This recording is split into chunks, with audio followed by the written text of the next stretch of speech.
Bem-vinda, bem-vindo ao BTC Journal, seu programa de notícias de negócios comentadas, analisadas pela equipe da BTC.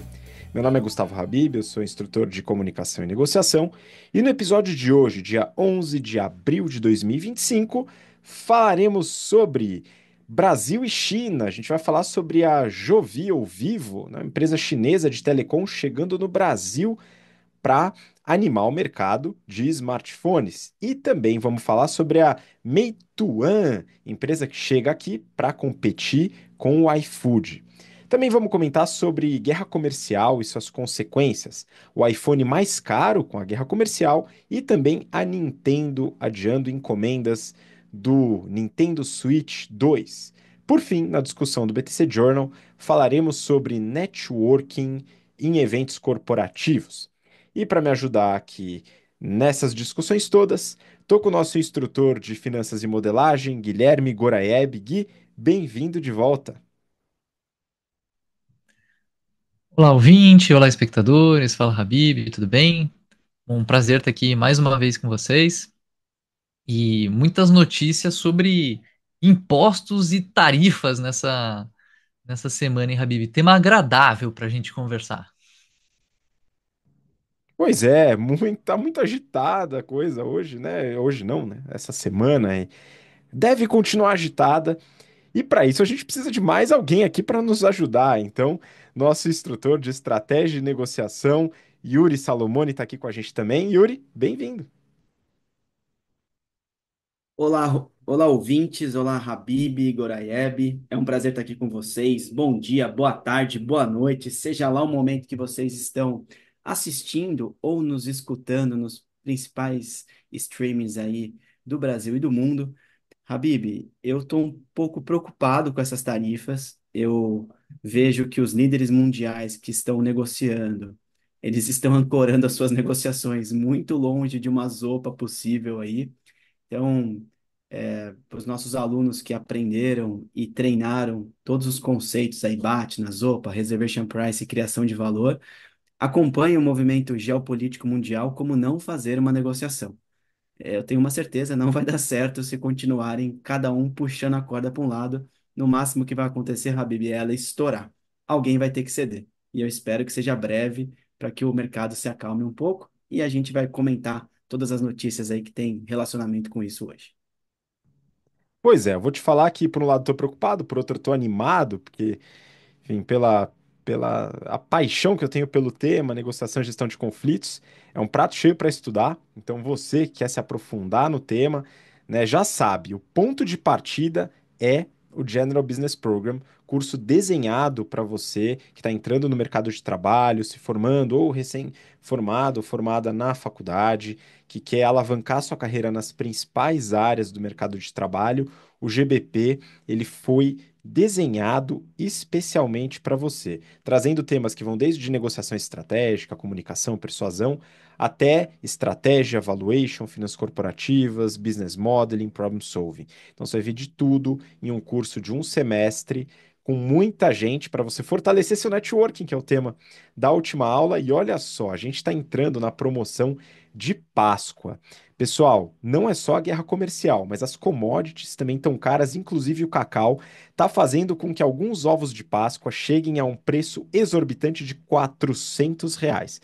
Pelo fato da gente ter visto ovo de Páscoa a R$ 400, a gente decidiu oferecer um cupom de desconto de R$ 400, porque é muito melhor você ganhar R$ 400 de desconto para se desenvolver, algo que dura a vida toda, do que gastar R$ 400 em um ovo de chocolate, ok? Então, pondera bem aí e eu acho que você vai fazer uma boa escolha.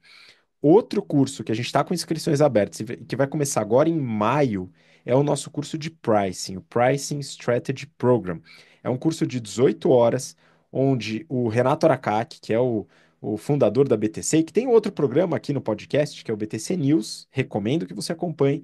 Ele trabalha vários conceitos de estratégia de precificação, pode ser usado no varejo, pode ser usado no B2B, pode ser usado para serviços, aplicações variadas e muitos modelos, planilhas, frameworks para você poder utilizar na tomada de decisão de precificação. Se você tem interesse, se você já fez o GBP e quer se aprofundar mais com a gente, o pricing é o seu curso. Tá? Dá uma olhadinha, os links estão aqui na descrição e dica, a promoção também vale para o curso de pricing, ok? Bom, vamos lá, a gente vai começar aqui com a nossa primeira notícia no tema Brasil e China. Antes de entrar, né, enfim, tudo hoje envolve a guerra comercial. De qualquer forma, vamos aqui, valor econômico. Maior fabricante de celulares da China chega ao Brasil por meio da marca Jovi ou Jove. É, aí vai do gosto do freguês, né? Talvez eles queiram fazer uma didática de como pronuncia o nome, igual fez uma outra empresa aqui no Brasil. Mas eu queria que o Guilherme comentasse sobre a entrada dessa empresa, que vou te falar que me surpreendeu. Eu estava crente de que as maiores empresas de celulares eram Xiaomi, Huawei, etc. Mas parece que tá vindo uma maior ainda, né? Conta aí, Gui. Bora lá, Habib. Então, essa é a fabricante chinesa de smartphone, chama Vivo, né? Ela é líder lá na China e anunciou agora a entrada no Brasil. Aqui ela vai usar a marca Jovi. E isso acontece num momento onde a gente vê as cadeias globais de produção se reorganizando, e a gente vai comentar mais sobre isso, inclusive com uma notícia da Apple daqui a pouco. Esse movimento, ele vai trazer uma nova opção para os consumidores brasileiros, mas ele também representa essa estratégia corporativa, né, da marca Jovi, da marca Vivo, e a gente vai analisar um pouquinho isso também. Bom, a marca Vivo Mobile Communication, a empresa, né, Vivo Mobile Communication, que vai usar a marca Jovi no Brasil, ela é uma gigante, ela foi fundada em 1995, ou seja, tem 30 anos a empresa, já conquistou a liderança no mercado chinês, onde ela tem 18% de participação de mercado, pelo menos no último trimestre do ano passado, 2024. Ela tem uma base de mais de 500 milhões de clientes globais e presença em mais de 60 países desde que ela iniciou sua expansão internacional em 2014. A decisão de usar a marca Jovi no Brasil é estratégica e visa evitar a confusão com a operadora de telecomunicações Vivo, que já tem uma marca super consolidada aqui no Brasil. Essa abordagem ela demonstra uma adaptabilidade da empresa para o mercado local, algo que é fundamental para quem está querendo se expandir internacionalmente de maneira sustentável. No cenário global, a Vivo tem tentado construir uma imagem sólida. Ela vem patrocinando alguns grandes eventos, patrocinou a FIFA desde 2017, patrocinou a última Copa do Mundo de 2022 no Catar. É um investimento em marketing que sugere uma estratégia de longo prazo para a construção e fortalecimento da marca. Falando de inovação, a trajetória da Vivo ela é marcada por inovações significativas que estabeleceram novos padrões na indústria. Em 2018, ela lançou o X20 Plus UD, que foi o primeiro smartphone com leitor de digitais integrado diretamente na tela. Em 2021, ela apresentou o X70, que foi o primeiro smartphone com chip proprietário. Essas inovações posicionam a empresa no segmento premium e medium high do mercado, que deve ser o segmento que ela vai se posicionar aqui no Brasil também. Essa capacidade de inovação tecnológica vai ser provavelmente um dos principais diferenciais competitivos da Jovi no mercado brasileiro, especialmente considerando que o segmento de smartphones de alta performance tem apresentado crescimento consistente entre consumidores que têm buscado dispositivos cada vez mais potentes, né, capazes de lidar com demandas mais complexas, como o processamento de inteligência artificial, jogos e aplicativos de produtividade. Qual que é a estratégia deles para entrar no mercado brasileiro? Bom, a Jovi vai produzir aqui, né? Inclusive, ela já está produzindo. Ela já iniciou a sua produção, na sua nova fábrica na Zona Franca de Manaus. E a previsão é que os lançamentos deles cheguem no mercado ainda nesse segundo trimestre de 2025. A decisão de estabelecer a produção local demonstra um compromisso da marca com o longo prazo aqui no Brasil e representa um investimento significativo. A escolha pela Zona Franca de Manaus, claro, é influenciada pelos benefícios fiscais que a empresa vai ter, né? Tem grandes incentivos tributários que reduzem significativamente os custos de produção. Em segundo lugar, a produção local, de certo modo, protege a empresa de oscilações cambiais. Ela vai estar amarrando boa parte dos custos dela no real, assim como também protege de barreiras a importações, tarifas, né? Então, de certo modo, ajuda ela a manter uma estabilidade maior de preços aqui em reais. Adicionalmente, isso permite a Jovi ser um pouco mais ágil na hora de adaptar os seus produtos às especificidades e preferências do consumidor brasileiro, potencialmente incluindo algumas customizações de hardware, software, para atender melhor as demandas locais. Falando um pouquinho de contexto geopolítico, né? A expansão da Vivo ou Jovi para o Brasil acontece no momento onde a gente tem intensas transformações das relações comerciais internacionais. Recentemente, o Donald Trump implementou uma tarifa de 34% sobre produtos chineses, que foram respondidas com tarifas equivalentes pela China, e isso tem intensificado a guerra comercial entre as duas potências. Essa escalada de tensões vem provocando instabilidade grande nos mercados financeiros, com a Bolsa de Hong Kong tendo registrado uma queda impressionante de 17% no único dia. E não é só em Hong Kong, tá? Nos Estados Unidos tem várias empresas que estão caindo, inclusive o mercado tem algumas comparações ali de como que foi o desempenho do S&P 500 e de acordo com o termo de diferentes presidentes. E o Trump está com um início ali horroroso, né? O mercado tem caído mais de 5% aí nesses meses de governo Trump. Inclusive com algumas empresas que subiram muito com a expectativa do Trump, da eleição do Trump, né, com a expectativa dele se tornando realidade, como a Tesla, já devolveram todos os ganhos. Isso foi algo que a gente, inclusive, comentou no Journal passado. Bom, falando sobre como que essa guerra, né, tributária tem impactado as cadeias globais de produção, né? Essas turbulências estão acelerando uma reorganização significativa. Tanto empresas chinesas quanto americanas estão buscando alternativas para mitigar os impactos das tarifas e garantir acesso a mercados estratégicos. O Brasil está, nesse contexto, emergindo como uma localização privilegiada para fabricantes chineses que desejam acessar o mercado local, o mercado latino-americano, e potencialmente servir outros mercados a partir do Brasil. A decisão da Jovi de estabelecer produção no Brasil, portanto, parte de um movimento mais amplo de empresas chinesas buscando diversificar suas bases produtivas para reduzir os riscos geopolíticos. Curiosamente, esse movimento ocorre quase que simultaneamente à notícia da Apple, que estaria estudando ampliar a montagem de iPhones no Brasil, evidenciando uma tendência que transcende as empresas individuais e reflete uma recalibração estrutural da indústria de tecnologia. O Brasil ele representa um mercado de aproximadamente 40 milhões de smartphones por ano, com vendas historicamente concentradas em quatro marcas principais, o que cria certos desafios para os novos entrantes. A entrada da Jovi está alinhada com o movimento de outras fabricantes chinesas, como Honor, que é uma ex-subsidiária da Huawei, a Xiaomi e a Oppo, que pertence ao mesmo grupo da Jovi. Essa onda de smartphones chineses promete intensificar a competição, especialmente nos segmentos de médio e alto poder aquisitivo, onde marcas como Samsung e Apple têm dominado. Para o consumidor brasileiro, mais competição tende a resultar em mais opções e melhor relação de custo-benefício. Considerando a robustez do histórico da Jovi no seu mercado doméstico, onde ela é líder, né, e a sua expansão internacional aí que tem tido sucesso, é plausível projetar que ela vai buscar uma participação de mercado significativa aqui no mercado brasileiro. Ela deve adotar uma estratégia de posicionamento no segmento premium e medium high, com produtos que são tecnologicamente avançados e que possam competir diretamente com as marcas estabelecidas. Entre os principais desafios estão construir o reconhecimento de marca no mercado onde ela inexiste, né? Ninguém conhece Jovi, a própria marca não existia antes, ela é conhecida lá fora como Vivo, né? Então, construir relacionamento de marca, reconhecimento de marca, vai ser algo super importante.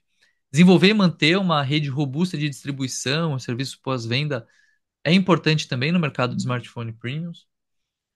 Eventualmente se adaptar a particularidades de negócio do ambiente brasileiro, né, como regulamentações, preferências de consumo e dinâmicas de mercado. A seu favor, ela tem o timing favorável, né, com toda a bagunça ali de geopolítica. A produção local pode ser uma vantagem competitiva interessante, permitindo maior agilidade, maior adaptabilidade. E ela já tem experiência global, né, tanto na expansão como na produção de aparelhos altamente tecnológicos. Então, esse movimento, né, ele é talvez de vários que a gente vai comentar aqui, de reposicionamento, né, de reorganização da produção de tecnologia no mundo para os consumidores. Acho que deve ser algo, né, bom ali no custo-benefício. Eu confesso que, sendo um usuário de iOS há provavelmente uma década, mais ou menos, acho difícil cogitar esses aparelhos, mas para os usuários de Android, eu acho que é um negócio bem interessante aí de ficar de olho na hora de ter uma próxima troca. Os aparelhos última linha da Samsung estão muito bonitos, mas estão uma facada também, concorrendo de frente ali com a Apple, inclusive em precificação.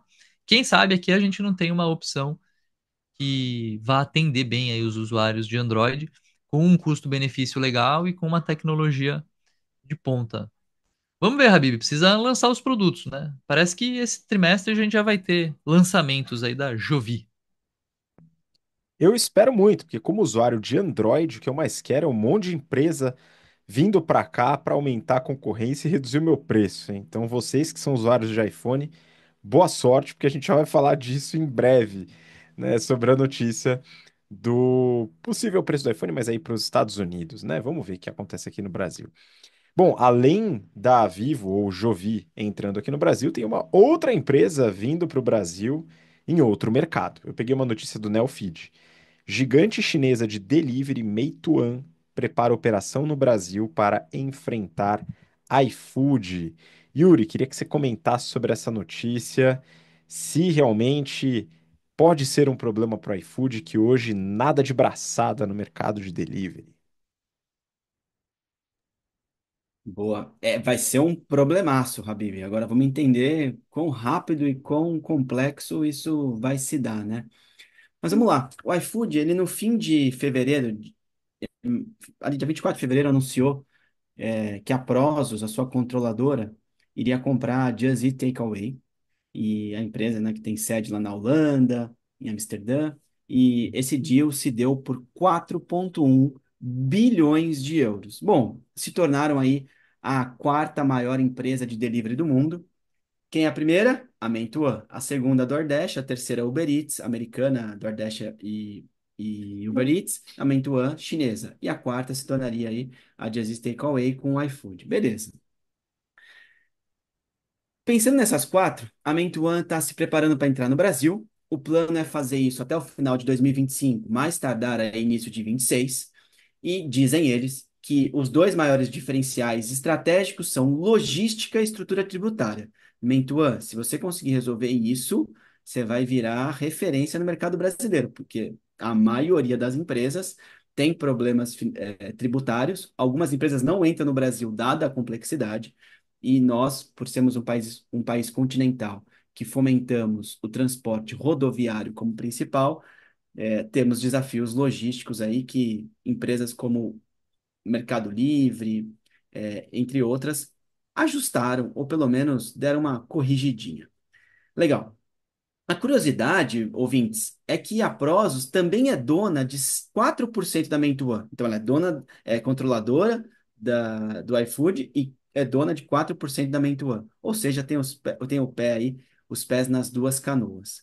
O iFood hoje é o principal player local aqui no Brasil e sabe dos planos da Meituan. Deve saber há muito tempo, né? Os consultores da Meituan têm falado com vários interlocutores no Brasil, então essa notícia se espalhou.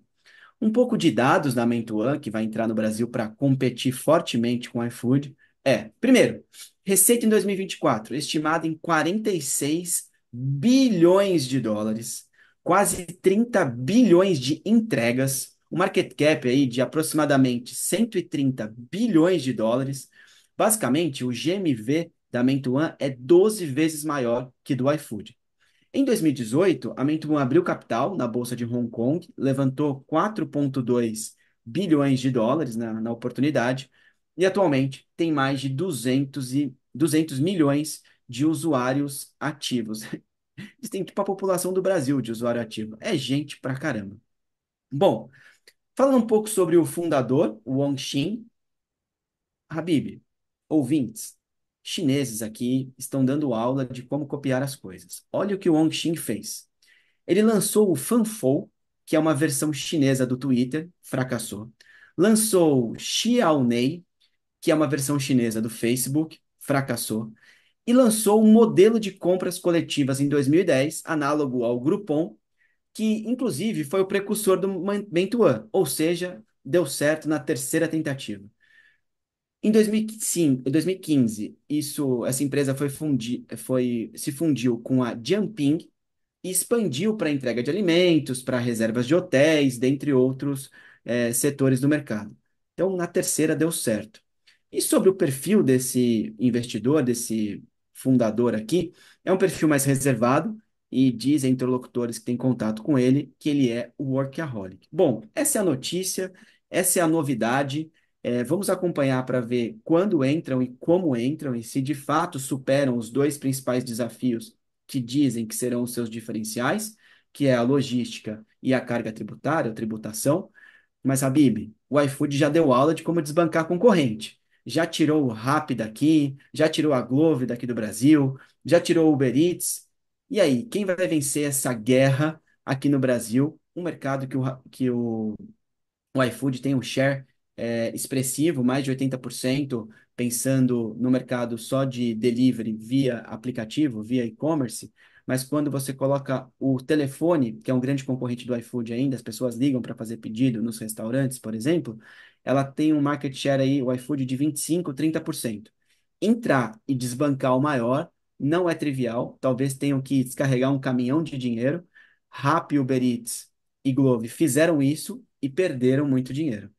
Eu torço para que dê certo essa briga e essa guerra de preço, porque vai ter guerra de preço, de tarifa e afins, porque quem vai ser beneficiado com isso vai ser a gente, clientes, que assistiremos de camarote comendo o nosso lanchinho que vão entregar mais barato, eu espero, Habib. Então, trazer concorrência ajuda a gente a reposicionar o preço e, quem sabe, melhorar a qualidade. Eu gosto muito de concorrência, eles sempre elevam o nosso poder de tomar decisão, elevam o nosso desafio, elevam a nossa capacidade cognitiva de desenvolvimento para resolver problemas críticos. Então, vou assistir e vou ser cliente de ambos. O que melhor me atender, eu manterei, Habib.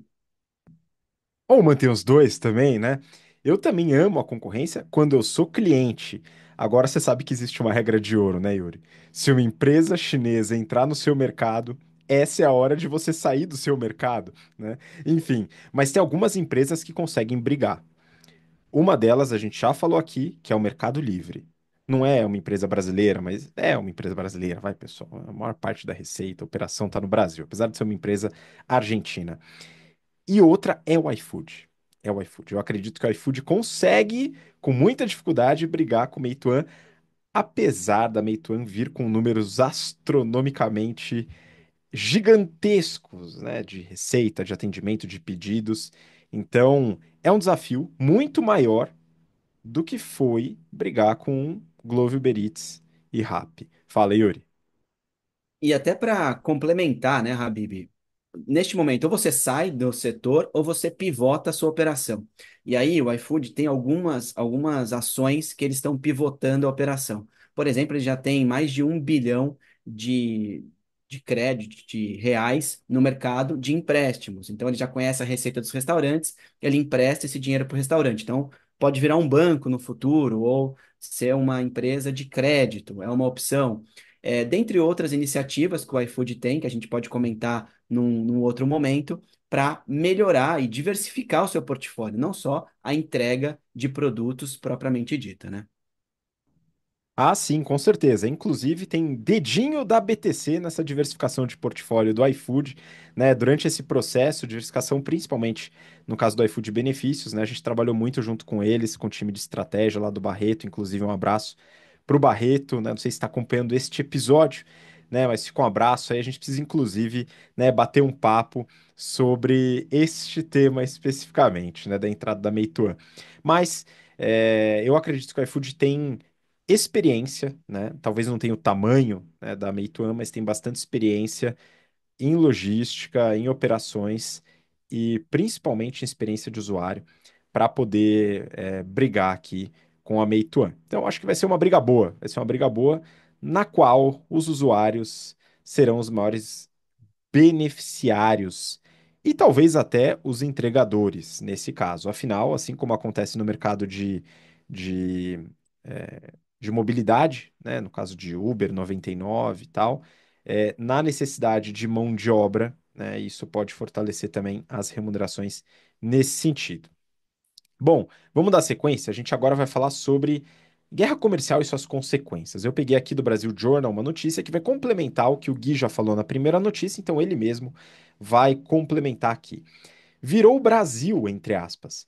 iPhone Pro Max poderá custar US$ 2.300 nos Estados Unidos.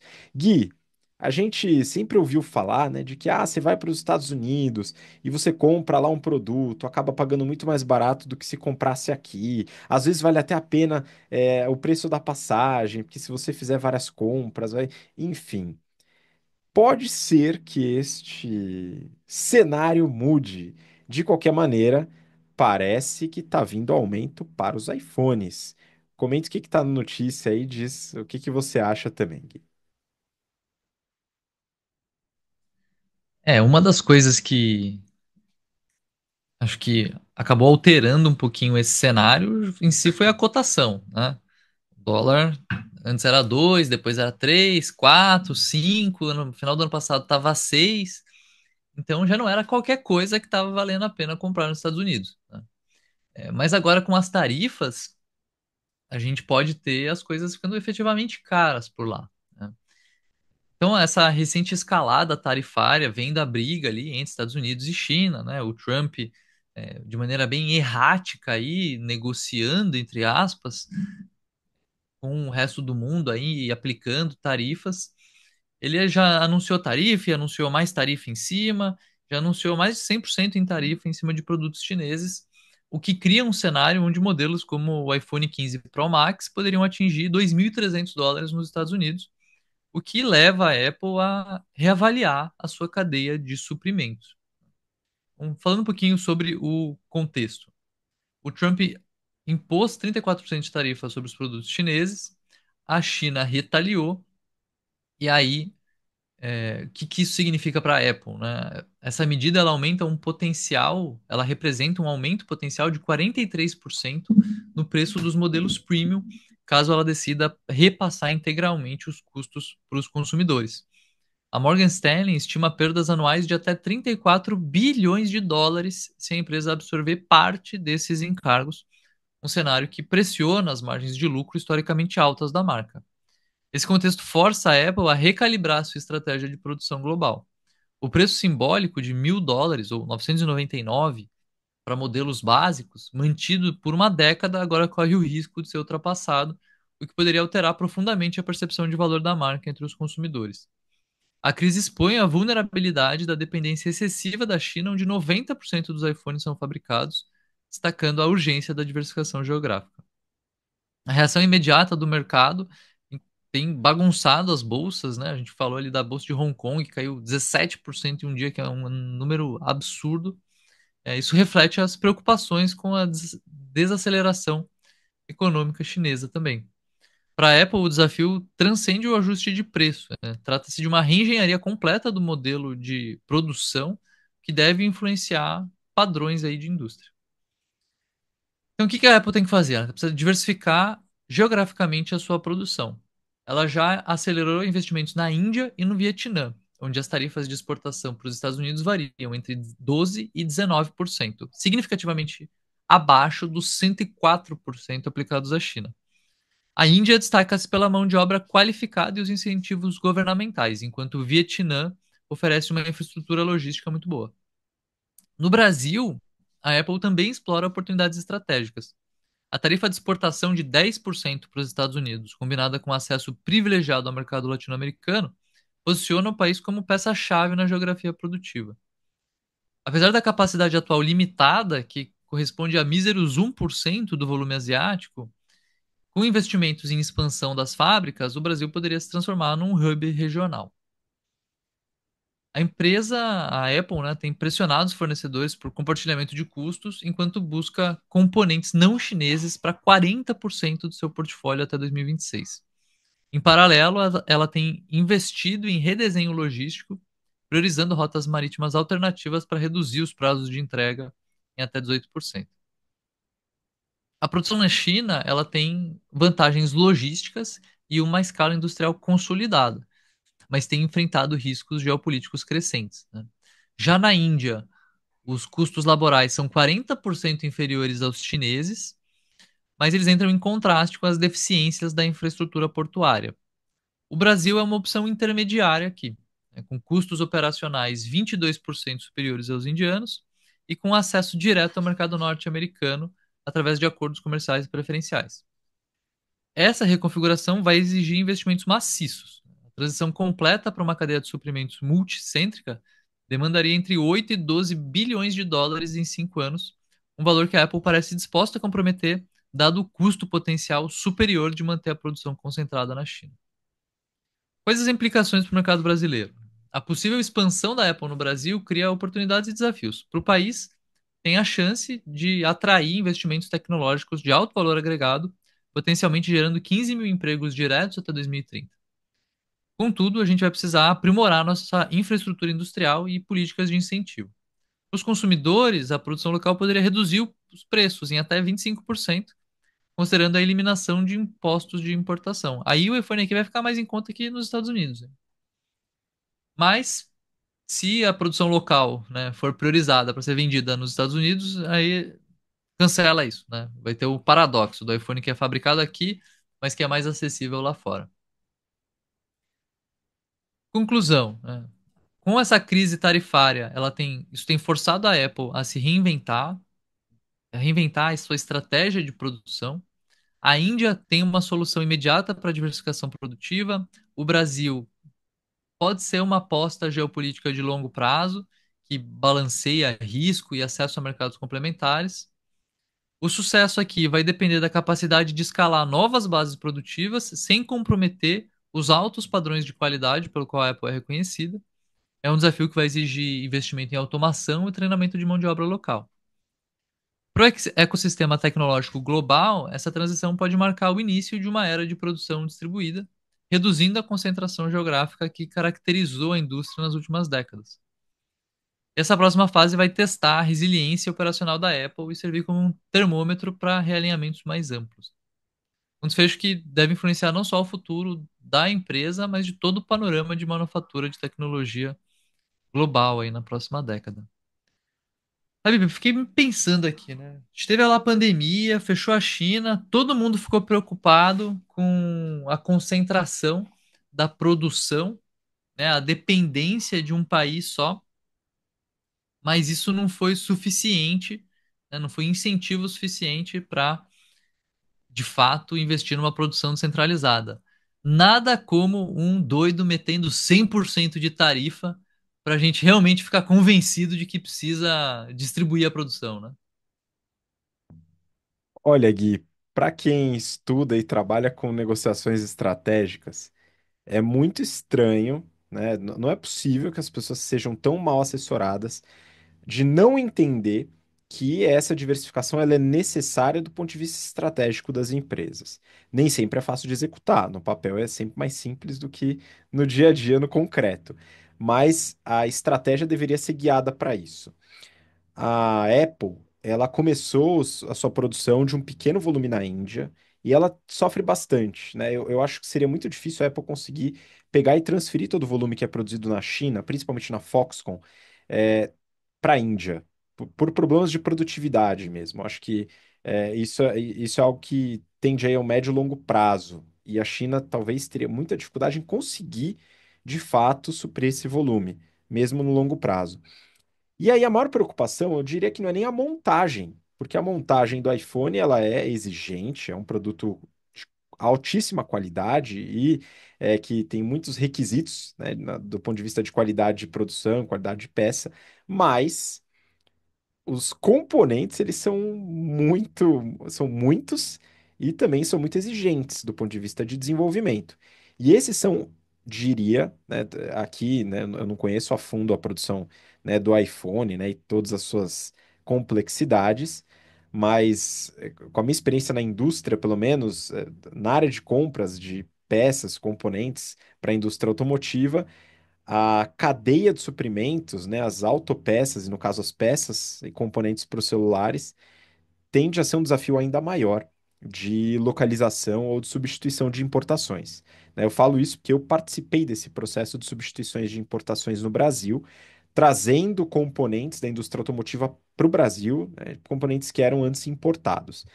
E para diversos desses componentes, principalmente os mais caros e os mais complexos, a gente não conseguia trazer.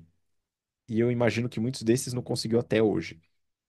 Porque existe uma expertise, existe uma experiência que os produtores chineses principalmente têm, mas que os vietnamitas estão desenvolvendo, né? Enfim, tem outros países no Sudeste Asiático que estão se preparando para isso há muito tempo, há décadas, enquanto outros países estão se desindustrializando, que é o caso do próprio Brasil e dos Estados Unidos, talvez com mais força ainda. Então, eu vejo esse desafio na cadeia de suprimentos e não só na montagem.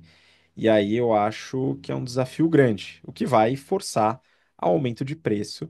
E o Yuri está bem ciente aqui, né, como instrutor de estratégia, que esse preço, se for repassado para o cliente, vai afetar a elasticidade, né? Talvez gerando uma queda das vendas do iPhone. Em vez do pessoal comprar todo ano, vai comprar a cada 2 anos. Isso vai afetar bastante a receita da empresa.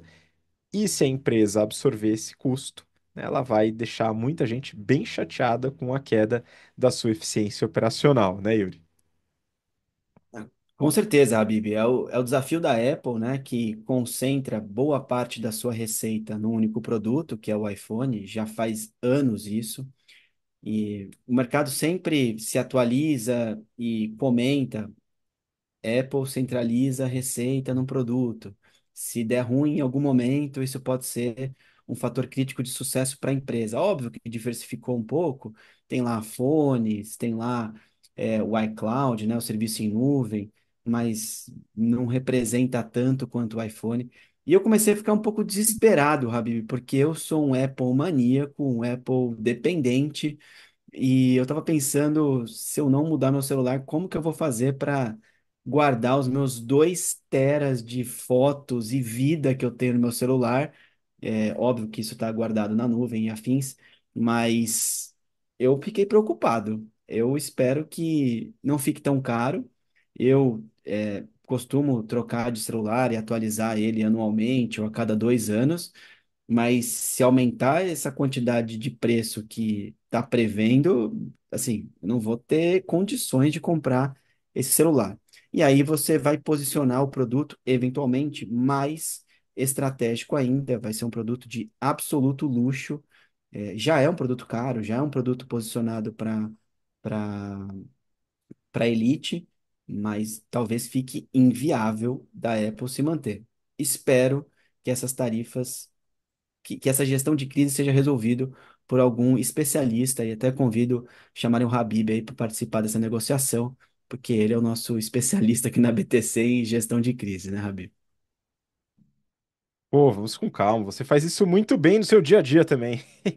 Enfim, e também trabalha esse tema junto com os alunos, hein, pessoal? Yuri é craque aí, inclusive, né, em vários episódios que ele participou aqui, a gente falou sobre temas de gestão de crise, que é algo que ele gosta muito de comentar, colocando algumas boas práticas dentro do tema, tá? Então é uma sementinha aí que você pode trazer para o seu dia a dia. Outro, só lembrando aqui rapidamente, né, outros projetos que eu participava quando eu estava na indústria, eram projetos que tinham como decisão o que a gente chamava de make or buy, né? Ou comprar ou fazer, que é o que envolve uma estratégia que a gente vê nas aulas aí que o Yuri ministra de verticalização, que reduz esse risco geopolítico. Isso é uma coisa, por exemplo, que é muito forte na BYD. Quando a gente fala do setor de carros elétricos, né, o que fortalece a BYD é, na concorrência com a Tesla, por exemplo? A Tesla, ela importa, né, e compra muitos componentes também da China.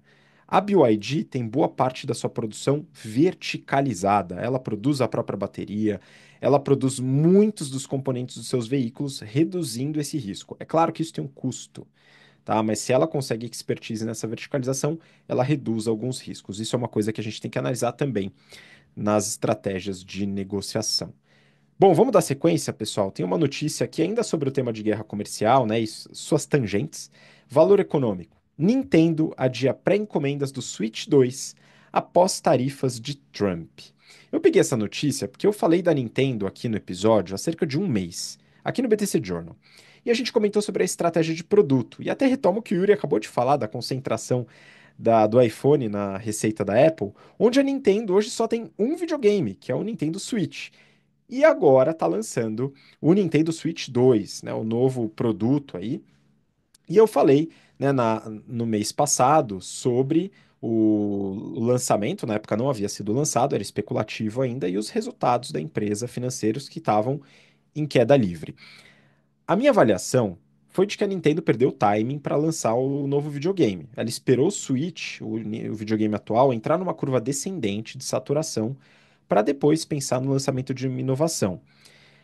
Isso aqui é algo que a gente aborda nos temas de inovação, que é a curva S, né? A curva S, ela vislumbra, né, idealmente, um produto que vai ter uma curva de ascensão um pouco mais lenta para ganhar confiança no mercado, ter os early adopters e tal, e depois chegar numa curva de crescimento para depois entrar na saturação. E a ideia é que um novo desenvolvimento seja feito ainda na etapa de crescimento e não na saturação, para que ele tenha tempo de se desenvolver. A Nintendo não entra tanto na curva S, porque é uma companhia bem consolidada, o processo de ganho de confiança ele é muito mais rápido, fazendo com que um lançamento, por exemplo, possa ser bastante explosivo. Isso justifica uma demora, mas eu não acho que justifica uma demora tão grande. Por quê? Porque essa demora fez com que a empresa tivesse problemas concretos de resultado, com queda de venda, queda de margem, queda de lucratividade, enfim. E isso não é justificativa, né? Pelo menos na minha opinião. A empresa finalmente agora anunciou o seu novo produto, o Switch 2, que estava no escuro até o mês passado. E o lançamento está previsto para o dia 5 de junho nos Estados Unidos, a um exorbitante preço de US$ 450. Exorbitante porque a expectativa é que ele ficasse bem abaixo dos consoles hoje, né, da Sony, o PlayStation 5, e da Microsoft, o Xbox, aí o Series X, Series X, porque o hardware é bem mais limitado. Só que, pessoalmente, eu acho que o preço não seria necessariamente um problema, porque a proposta de valor é bem diferente desses concorrentes, né? Não exatamente concorrentes. A proposta é diferente porque o Switch 2, ele, além de ser um videogame de mesa, ele também é portátil, né? Então ele tem uma estrutura bastante diferente. Agora, os jogos, eles vão ter um reajuste e eu acho que isso vai ser um problema. E o que que aconteceu, né? Que traz aí a notícia. A Nintendo, com o objetivo de adiantar a caixa, pensou na estratégia de pré-encomenda, né? Você encomenda o videogame e recebe ele no lançamento e paga antes, né? A data definida para o início dessa pré-venda era 9 de abril, essa quarta-feira, mas não rolou. Ao anunciar o pacote de tarifas, Donald Trump chacoalhou o Mario e o Luigi e a Nintendo decidiu postergar essa pré-venda ainda sem data definida até o momento que eu estou gravando o episódio. Na verdade, até os preços eles podem ser modificados. Esses US$ 450 que foi anunciado pode ser alterado, né? Ou seja, o que já era considerado caro pode subir bastante. Olha só, as tarifas que o Trump colocou foram de 24% no Japão, né, para importações do Japão, e 46% para importações do Vietnã, que é um país que a Nintendo está apostando para ampliar sua produção, está ampliando bastante a produção no Vietnã. Então, a chance de subir o preço, assim como o iPhone, é muito grande. A não ser que tudo isso, né, não passe de só uma jogada de negociação meio, né, agressiva e talvez tosca, mas se isso se mantiver, o preço sobe. Eu não acredito que o aumento do preço vai resultar no adiamento, né, do lançamento do novo videogame. Porque, né, isso depende mais da parte técnica mesmo do que da econômica. Mas o preço pode mudar.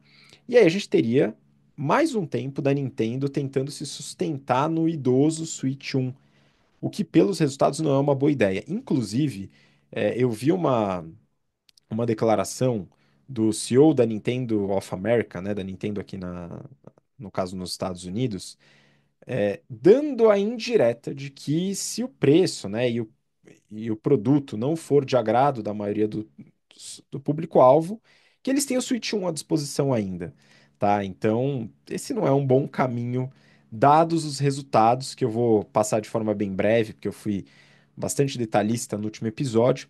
A empresa teve nos 9 meses de 2024 uma receita aproximada aí de 6,3 bi de dólares, né? Ela divulga em ienes, porque é na Bolsa de Tóquio, mas eu fiz aí um câmbio aproximado. Essa receita caiu 31,4% em relação a 2023, no mesmo período. O lucro bruto caiu 27%. Apesar da margem bruta ter subido 3,3 pontos percentuais, isso é apenas reflexo de aumento de preço, porque o volume caiu bastante. O lucro operacional caiu 46% e o lucro líquido caiu 42%. A empresa ainda tem um lucro líquido bem forte, né, de 2,1 bi, uma margem líquida de 34%, ou seja, está longe de quebrar, está saudável, mas os resultados eles estão caindo. Todos, receita, lucratividade. E isso é um problema se continuar seguindo essa trajetória. Bom, dado isso, né, as consequências nas empresas da guerra comercial que está se desenhando e aparentemente escalando, vamos para a nossa discussão do BTC Journal dessa semana. Aqui é do Valor Econômico e o tema é, o título, Como incrementar o networking em eventos corporativos. Trouxe esse tema, pois estamos com Yuri Salomone aqui, que é uma pessoa que dá bastante valor ao desenvolvimento do networking, desenvolveu o famosíssimo conceito de horas bar, que é bastante bem visto pelos alunos e alunas da BTC, né? Depois ele pode até explicar um pouco o conceito, porque ele jogado assim ao léu, né? Ele pode trazer algumas interpretações equivocadas, né? Mas não tem nada de errado aqui.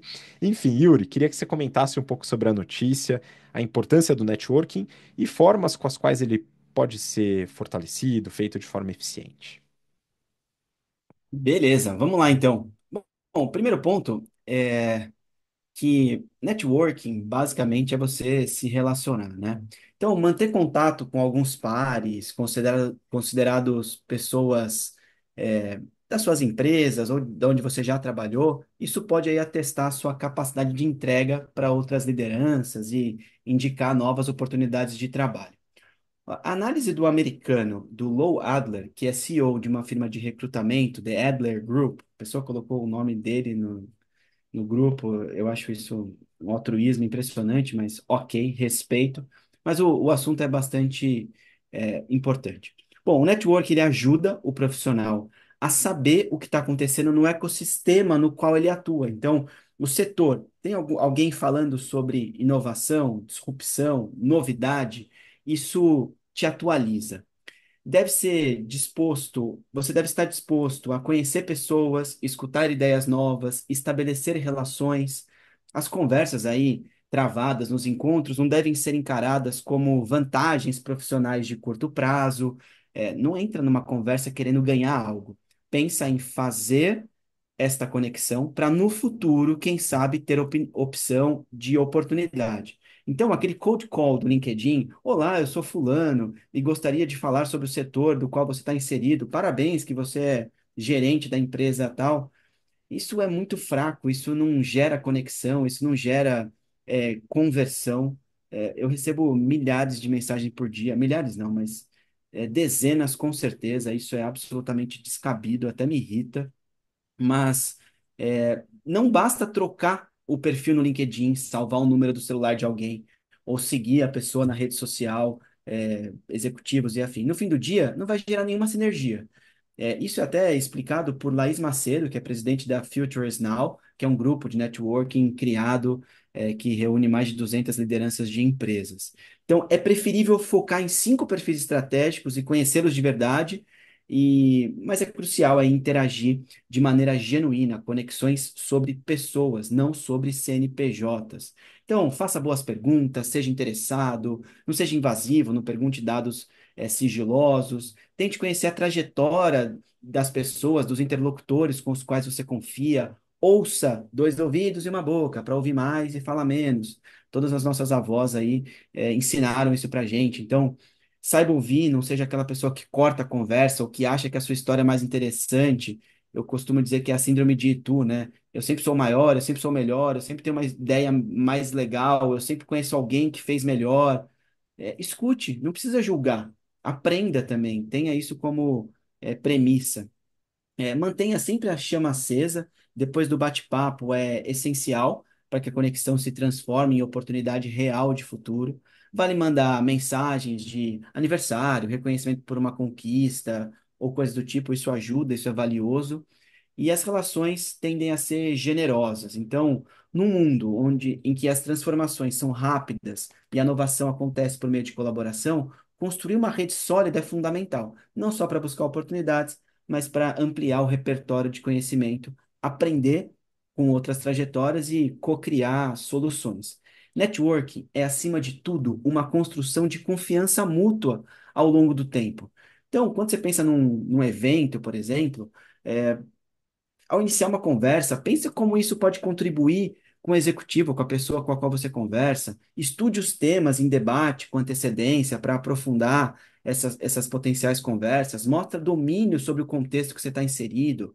Faça uma lista ali prévia das pessoas com quem você deseja ter uma conversa, uma interação. Isso principalmente em feiras de negócios, é onde você pode ali azeitar o seu network. Então, essa é a notícia, é isso que é trazido como pano de fundo dessa discussão, e eu gostaria de comentar aqui sobre três pontos principais. Eu gosto muito desse número, porque quando você faz network, você tem que fomentar assuntos específicos. Não chega numa pessoa e fala, eu faço 25 coisas. Aí eu faço a coisa um, dois, quando eu chego na décima, a pessoa nem sabe mais quem você é, o seu nome. Então, foca em três pontos principais e baseado no Magic Number, número mágico aqui, eu queria trazer três pontos sobre essa análise. Primeiro deles, não é ter gente, contatos no seu celular, é fomentar contatos. Eu tenho o hábito de encontrar pessoas num ciclo de 45 dias, um mês e meio. E eu selecionei 10, 15, 20 pessoas do meu ciclo social. Então, Habib, oficialmente aqui estou te convidando para ser mais uma dessas pessoas, que a gente possa sair mais vezes. A gente se encontra aqui semanalmente para gravar o journal, mas a gente acaba focando e não falando sobre vida, sobre outros negócios, né? O Gui está um pouco mais longe, está remoto, mas a gente pode conversar também remotamente, Gui. O Gui eu troco um pouco de mais mensagem com ele, até pelo setor que ele está inserido, às vezes um networking, uma troca de contatos ali, indicações e afins, que um lembra do outro quando tem oportunidades, né? No setor que eu estou inserido, e eu lembro do setor que ele está inserido. Mas eu fomento isso com o que você anunciou, né, Habib, que é o tal da Horas Bar. E Horas Bar não necessariamente é ir para o bar beber bebida alcoólica, beber cerveja. Eu nem fomento o uso de álcool. Eu mesmo não bebo ou bebo muito pouco. Então, a ideia é o seguinte: é um café da manhã, é um almoço, é um café no meio da tarde, é uma ligação, é uma mensagem, ou ir pro bar mesmo tomar uma cerveja, né? Aí você bebe água se não quiser, enfim. Mas as horas bar é o momento que você consegue sair do seu ambiente corporativo, que você consegue falar sobre outras coisas além do seu trabalho propriamente dito. Se você está focado no seu trabalho durante o seu dia, você não tem tantos momentos ou tantas oportunidades assim. Ou se tem, é num cafezinho ali de 10, 15 minutos. Você não vai ficar 3 horas conversando sobre um outro assunto. Vou dar o exemplo meio do Habib aqui, que a gente já conversou. A gente está na escola de negócio, nós somos sócios da BTC, mas nós falamos para o mercado corporativo. Mas o Habib tem uma iniciativa privada dele de usar placas solares para energia de casa. Ele conhece esse setor. Um dia eu quiser, já falamos sobre isso, né, Habib? Eu moro num apartamento, eu não consigo falar sobre isso hoje, usar isso hoje, mas se eu tiver uma casa, um carro elétrico, a gente já falou sobre isso em ambientes separados da BTC aqui. Eu tenho outro sócio da BTC, o Renato Aracaki. Renato, a cada 45 dias a gente toma um café da manhã de 2 horas. Então, para atualizar sobre a escola, para atualizar sobre a sociedade, para atualizar sobre potenciais clientes e até para falar da vida pessoal, como que a gente está ajustando ou guiando a nossa carreira, quais são os nossos próximos passos e afins. E aí eu tenho outras pessoas que fogem do ambiente corporativo, sei lá, que estudaram comigo na faculdade, são meus amigos de infância. Eu, para finalizar o meu Horas Bar aqui, recentemente em fevereiro eu fiz aniversário e eu reuni na praia, fui viajar com 20 pessoas próximas, uma parte da minha família, boa parte dos meus amigos, da empresa, juntei ali 20 pessoas para a gente viajar junto, conseguir uma negociação boa com uma pousada, que inclusive é de um amigo meu. Então, colocamos lá, enchemos a pousada dele, fomos viajar e foi maravilhoso, uma troca de experiência incrível, onde a gente pôde unir as nossas famílias, conversar sobre negócios e pasme, Habib, um dos meus amigos que viajaram comigo, a gente está modelando um novo negócio que a gente quer empreender. A gente, enfim, viu uma coisa interessante, estamos analisando para ver se colocamos dinheiro ou não, se investimos num novo negócio, se mudamos, de carreira ou acrescentamos uma carreira paralela ao nosso trabalho. Então, foi uma troca super boa, que eu adorei fazer. Então, Horas Bar é isso, foca em você, foca no seu desenvolvimento e aproxima. aprofunde as relações, para quando você pegar o telefone, ligar ou mandar uma mensagem, a pessoa lembrar de você, te responder e te atender no mínimo, né? Então, isso são fomentos interessantes. A segunda coisa que eu queria trazer para vocês é relacionamentos mais antigos que esfriaram, reative eles. Mande mensagem, ligue, volte de pouco em pouco. E terceiro, e não menos importante, fuja, eu pelo menos faço isso, fuja do ambiente. Eu trabalho hoje, principal trabalho meu é na rede de hotelaria. Eu não saio com ninguém de hotelaria, eu saio em outros setores para fomentar a minha cabeça a se desenvolver físico, mental e psicologicamente, conhecer outros setores. O que está acontecendo no mundo? Então, recentemente eu conversei com um amigo que está numa grande construtora, ele compra e vende terrenos, sabe? A gente vai falar sobre negociação de grandes terrenos, assim, 10, 20, 50 milhões um terreno em São Paulo, por exemplo, e conversei com ele sobre as dificuldades desse setor. Aprendi algo novo. Então, fazia quase 10 anos que eu não ouvia, encontrei na rua e a gente marcou um café e foi super ótimo. Aprendi algo novo, resgatei essa relação. Então, muito bacana a gente resgatar isso mesmo que tenha ficado para trás. Nossos ciclos de amizade vão mudando, né? Então, esse é o networking que eu trago para vocês nessa análise. Mas eu queria ouvir vocês, Habib, Gui, como que vocês fazem ou fomentam isso na vida de vocês? Eu vou passar a bola pro Gui, mas só para avisar que eu tô mega curioso com esse empreendimento novo. Aí você vai me contar, hein, meu? Quando a gente for tomar um cafezinho. Vai, Gui, diga aí. Boa. Eu fui pesquisar aqui sobre networking, né? E eu quero trazer algumas coisas interessantes que eu encontrei. Uma é sobre o princípio de Pareto aplicado no networking, né? É um artigo do Valor, ele trouxe o dado de que 70% das oportunidades de negócio em eventos corporativos surgem de apenas 20% das conexões feitas. Ou seja, reforçando a tese de que qualidade é mais importante do que quantidade quando a gente fala de networking. Outro dado interessante é, você, leitor, quanto tempo é um aperto de mão ideal? Quão forte é um aperto de mão ideal? O pessoal já fez pesquisa sobre isso, tá? É, no próximo aperto de mão você vai ficar contando, né? Um, dois, três. São 3,2 segundos o aperto de mão ideal. E aí você fala, não, mas quão forte que eu aperto? Pressão de 2 quilos, que é equivalente a segurar um limão. Isso é o que diz aqui as pesquisas. E aí você colocar um contato visual por 60% do tempo. Só que tem um porém, né? No pós-pandemia, o pessoal passou a gostar menos de fazer contato. Então você precisa fazer uma leitura rápida se cabe o aperto de mão ou cabe só uma saudação, né, sem contato físico. Outra coisa interessante aqui é o pós-evento, né? Então você foi lá num evento, conheceu uma pessoa nova, o que que você faz depois para manter aquele contato? Então tem uma pesquisa aqui da Harvard Business Review que mostra que os contatos não cultivados em 72 horas após o evento têm 83% de chance de esfriar. Então, algumas estratégias que você pode adotar, né? No dia seguinte, mandar uma mensagem via LinkedIn com uma referência a um tópico da conversa. No segundo dia, compartilhar um conteúdo relevante para o contato, como um artigo, uma pesquisa, uma notícia. No terceiro dia, propor um próximo passo, né? Para tomar um café, para pedir uma introdução, enfim. Então, acho que esses são pontos bem legais. E aí, por fim, eu fui olhar um pouco sobre a arquitetura do ambiente, né? E como que ela pode fomentar o networking. E eu achei alguns elementos muito interessantes, assim.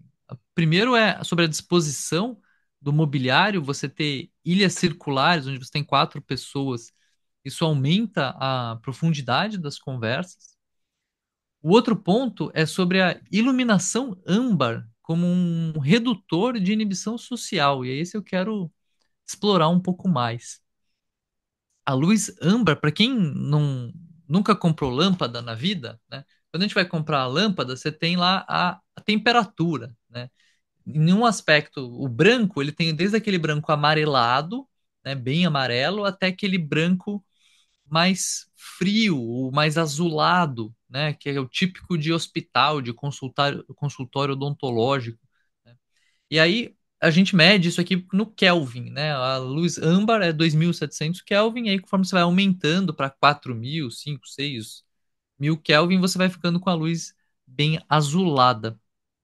Então, o que foi descoberto aqui é que a luz âmbar, a 2.700 Kelvin, ela emite um comprimento de onda mais longo, né, que é com menos proporção de luz azul, e essa característica inibe a produção de cortisol, que é o hormônio do estresse, e estimula a secreção de melatonina e serotonina. Os estudos do Journal of Environmental Psychology indicam que essa modulação neuroquímica reduz a ativação da amígdala central, que é uma região associada a respostas de medo e inibição social. Tem alguns efeitos comprovados em ambientes controlados. A Universidade de Karlsruhe, na Alemanha, demonstrou que participantes expostos a 2.700 Kelvin apresentaram aumento no tempo de interação social espontânea, redução nos marcadores fisiológicos de estresse e melhor desempenho em testes de reconhecimento de expressão facial. A iluminação âmbar ela cria um efeito de intimidade luminosa ao reduzir a percepção de vigilância, e tons quentes diminuem a ativação do córtex pré-frontal, dorso lateral, que é associado à autocensura social, estimula a comunicação não verbal, com a profundidade de campo reduzida, isso facilita a leitura de microexpressões faciais, e modula o espaço pessoal.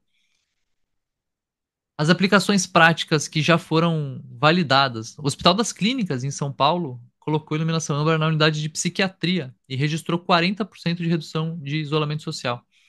O Google Campus, em São Paulo, observou 31% de aumento em colaborações espontâneas em áreas com iluminação âmbar.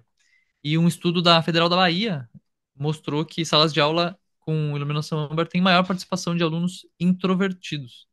Ou seja, isso é um negócio super legal. O barzinho aí que o Yuri gosta de levar a galera para fazer as horas bar, para eles ficarem atentos de colocar aquela iluminação amarelada, né? E não aquela iluminação branca de hospital, porque isso vai fomentar a galera a utilizar mais ali, a se conectar mais nas suas horas bar. E um outro ponto que eu achei bem interessante, que pensando em evento, pensando em ambientes, né, é a sonorização. Tem alguns ruídos que melhoram a concentração no diálogo. Então, qual que ruído, né? O ruído rosa. Que aí eu li isso e falei, tá, mas que raio que é ruído rosa, né? O ruído rosa, ele é um som que tem todas as frequências audíveis pelo ouvido humano, mas com uma distribuição de energia que diminui conforme as frequências aumentam. Ou seja, frequências mais graves têm maior intensidade em comparação às agudas. Ele é frequentemente descrito como semelhante ao som de chuva constante, folhas farfalando ou ondas do mar. É diferente do ruído branco, que distribui energia igualmente em todas as frequências e soa mais como estática. O ruído rosa é percebido como menos áspero e mais natural, e é amplamente utilizado para promover relaxamento e melhorar a qualidade do sono. Tem estudos que indicam que ele pode ajudar a estabilizar ondas cerebrais, reduzindo a complexidade da atividade cerebral e induzindo um estado de calma. Então dá para você usar ruído rosa tanto para melhorar o sono, como para melhorar a concentração, né, criando um ambiente sonoro mais agradável, como para a produção musical, ele também é utilizado. Então achei esses pontos bem legais que em eventos, né, em situações que a gente vai, onde você pode arquitetar isso, se você é alguém que promove um evento, se você é alguém que é dono do barzinho, dono do espaço de evento, você ter tanto a iluminação quanto o som, isso pode ajudar a reduzir a inibição social e melhorar a concentração nos diálogos. Achei um negócio fantástico, Habib, para a gente poder pensar aí bem tranquilamente em quantos quilos a gente está colocando na hora de apertar a mão para alguém por 30 segundos, enquanto olha 60% do tempo para o olho da pessoa, se você entendeu que ela quer contato físico e não ela é germofóbica, né? Talvez a gente fique com um pouco de aflição na hora de apertar a mão na próxima vez, né? Mas, de qualquer maneira, um aperto firme de mão, ele é bem legal, acho que, enfim, pelo menos a impressão que me passa quando alguém aperta firme a mão é uma impressão boa, né? Então, enfim, mas as pesquisas estão aí para nos ajudar nisso aqui. Mas eu queria complementar com mais alguns pontos. Eu gostei bastante do que vocês colocaram. O Gui trouxe vários elementos curiosos que ajudam na adaptação do ambiente para fomentar o networking. E o Yuri trouxe sabidamente pontos que são altamente. positivos no desenvolvimento de relacionamento. Eu queria trazer mais dois pontos aqui. E eles estão completamente relacionados ao que a gente fala nas aulas de comunicação, quando a gente fala sobre persuasão. Tem uma parte da aula de comunicação que é dedicada a esse tema, e ele pode se encaixar perfeitamente no fortalecimento do networking. A persuasão, a gente comenta ali, tem várias fontes ali que trabalham persuasão, uma delas é o Robert Cialdini, que é o autor lá do livro As Armas da Persuasão, é, que estabelece ali alguns pilares, né, alguns elementos fundantes da persuasão, dentre eles a credibilidade, as informações, a parte racional, as emoções e o que ele chama de lugar comum. E esse lugar comum, ele é um conceito bastante abrangente e tem várias nuances aqui que a gente pode seguir. Uma delas está relacionado à percepção de poder. Esse poder ele pode ser real, pode ser poder aparente. Não vou entrar no detalhe do que é isso. Mas a percepção de poder, quando ela é equivalente, ela pode fortalecer a persuasão e, de forma aplicada, o networking, né? A conexão entre as pessoas. Como assim percepção de poder, né? O que que é uma má prática quando a gente fala de networking? É a submissão. Você, ao entrar em contato com alguém que tem uma alta percepção de poder, algum executivo, uma executiva, um empreendedor, né, que você considera de sucesso, uma pessoa pública, etc., né, existe uma tendência de atuar, né, e agir com essa pessoa de forma submissa. E isso é prejudicial, tá? Em desacordo com o que a gente observa como sendo lugar comum. Então, o que que é uma forma legal de você se comunicar com uma pessoa que é mais experiente do que você, que tem mais dinheiro do que você, que tem mais cargo do que você, enfim, uma pessoa que tem uma percepção de poder mais alta? É você tentar se colocar no mesmo patamar. Como? Fazendo boas perguntas, contando histórias que a pessoa eventualmente não conheça, colocando pontos que são, né, desenvolvidos por você, que a pessoa eventualmente também não desenvolveu. É não se colocar numa posição de submissão, né? Vamos dizer de forma bem clara: se a pessoa não te chama de senhor, você não deveria chamar a pessoa de senhor de volta. É mais ou menos essa ideia, tá? Vou excluir aqui, talvez, pessoas idosas, aí a teoria talvez seja um pouco diferente, né? Mas quando a gente fala de networking, de relacionamento com pessoas próximas, né, que estão em ambientes mais ou menos semelhantes, é mais ou menos essa ideia. Uma boa prática é, se a pessoa te chama de senhor, chama de volta. Se a pessoa não te chama de senhor, não chame de volta. Né? Essa seria uma equivalência de poder, tá? Em algumas circunstâncias, isso talvez não seja aplicável, sei lá, ambiente jurídico, e tal, mas a gente está falando aqui de 99% das situações. Beleza, então esse é um primeiro ponto. A gente está atento à equivalência de percepção de poder. Quando a gente aprofunda o debate sobre persuasão, a gente chega nos conceitos dos gatilhos, né? Os gatilhos de persuasão são aplicações práticas de comunicação, né, que vão trazer resultados que já são cientificamente comprovados, né, estatisticamente. Então, é uma ciência social, trabalha com estatística, não vai funcionar sempre, mas vai funcionar uma parte boa das vezes. E dentro desses gatilhos, a gente fala sobre um, que é o gatilho da simpatia ou da aproximação. O que que é o gatilho da aproximação? É a relação pessoal que você tem com o seu interlocutor, a sua interlocutor. Essa relação pessoal, ela pode se estabelecer através de relações familiares, de amizade ou de proximidades gerais, como o próprio Yuri comentou, né? Então a pessoa ela tem uma proximidade em relação a esporte, em relação a viagem, algum assunto que vocês se interessam é, da mesma forma, né? Então, de forma coincidente. Essa proximidade, e aí a gente está falando de relacionamentos pessoais, mesmo que seja uma pessoa que você vai se aproximar do ponto de vista profissional, a gente está falando de desenvolver relações pessoais com essa pessoa. Isso fortalece a persuasão e o networking. Então, vai sair com uma pessoa que é uma pessoa do âmbito profissional, né? Por exemplo, fazer perguntas do âmbito pessoal. Por exemplo, eu sou pai. Legal, se eu saio com uma pessoa que eu quero desenvolver um relacionamento e essa pessoa também é pai ou é mãe, né? A gente tem aí já um assunto que vai se aproximar. A pessoa gosta de videogame. Pô, eu também gosto de videogame e tal. Você pode falar sobre isso. Essa aproximação pessoal, ela tende a fortalecer a persuasão, tende a fortalecer também o networking. Então, são esses dois pontos que eu queria trazer aqui para agregar. O primeiro é equivalência de percepção de poder, lugar comum, e o segundo é utilizar a aproximação pessoal como uma forma de fortalecer o relacionamento. Tá? Claro que tudo isso tem que ser feito com cuidado, com cautela, né? Todo exagero ele pode ser perigoso, tal, mas são duas boas práticas que a gente coloca bastante em aula. Se você quiser se desenvolver mais nesses aspectos, as inscrições estão abertas com um descontão na nossa promoção de Páscoa, mas aqui fica esse pequeno, essa pequena colherada aí do que a gente coloca lá nas aulas de comunicação. Beleza, vou passar a bola para o Yuri de novo. Se quiser complementar, Yuri, fica à vontade e já aproveita para deixar o seu abraço para a turma que nos acompanha. Boa. Bom, não tenho nenhum adendo a ser feito. Acredito que tenha ficado bastante completo aqui com as nossas três análises. Foi um prazer estar aqui com vocês. Habib, Goraieb e ouvintes, a semana que vem eu estarei de férias, então infelizmente não participarei do BTC Journal, mas na semana seguinte estarei aqui a todo vapor comentando e dividindo com vocês sobre as principais notícias do Brasil e do mundo no mercado corporativo. Foi um prazer e até mais. Tchau, tchau. Eu que agradeço e aproveite muito as suas férias, com parcimônia ou não, né? Aí vai da sua avaliação, mas aproveita, descansa bastante e a gente se vê então daqui 2 semanas.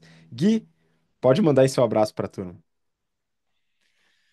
Boa, valeu Yuri, valeu Habib, foi um prazer estar aqui com vocês. Obrigado, ouvintes, pela paciência, pela preferência.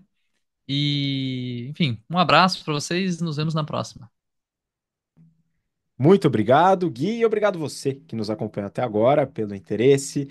E temos um encontro marcado na próxima semana para mais um episódio do BTC Journal. Um grande abraço, até lá. Tchau, tchau.